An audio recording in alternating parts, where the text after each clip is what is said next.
Hey, so this comes up from time to time, and it's a feature that actually got rolled out in Google Workspace a while ago, but it still seems to be under the radar, or at least not used as widely as you might expect. And it's e-signatures in Google Docs. Now, I'll say as I go through this, I'll point out I think there are kind of a couple of different reasons why it's not more widely used. But I think it's really, really useful for some very narrow niche cases, and this is one of them. So here I am with a completely fake Tour of the Dinosaurs liability release waiver. This is a fictional program where Eagle County has decided to reintroduce dinosaurs into the Colorado backcountry, and of course we've all seen movies where this has been done. So we have a robust release waiver to allow people to have a lot of fun, but still protect us in that effort.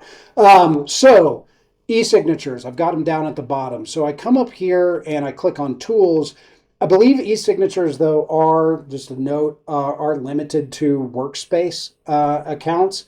But I've got e-signature. I select that. It opens up a window over on the side. And I can select from a couple of fillable fields as well as an auto-filled field. So here I'm going to select the signature.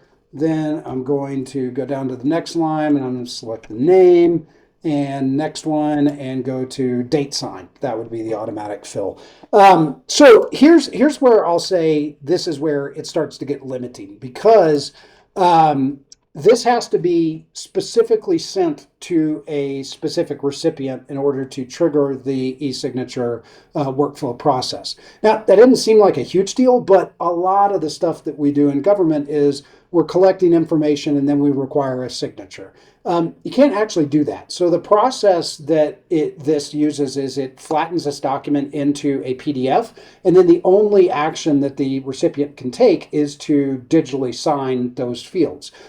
Still super useful if you don't want them to provide any information, you're just kind of doing an acknowledgement waiver. It works really great for that. The other limitation that I'll say is that it's not an open field, meaning that you can't just have the liability waiver posted on your website and then somebody downloads the document, fills it out, and it emails it to you.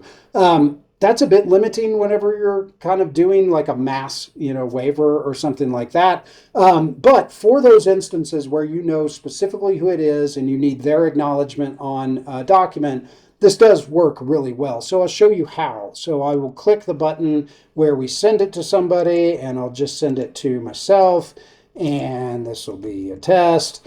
And there is an option in here too to also send automatic reminders. What that does is it fires off a reminder email every 3 days. So, either the person decides to just mute the email and delete on receipt, or you got a fighting chance of them actually signing the document. So when I do that, it will create the PDF. So that's the flattening step. It'll save it in the home folder of wherever your template document is.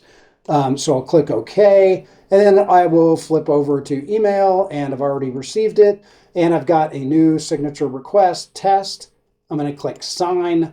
That opens up the document, and you'll see that it is a PDF document, so I can't edit anything, I can't change anything.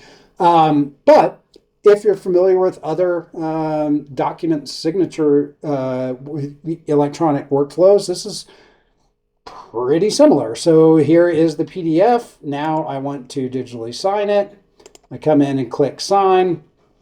It brings up a name and adopt and sign.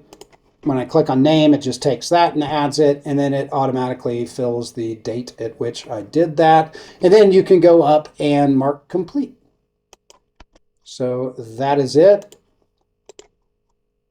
And once that is done, so once that's done, you actually get a confirmation email as the person who requested it.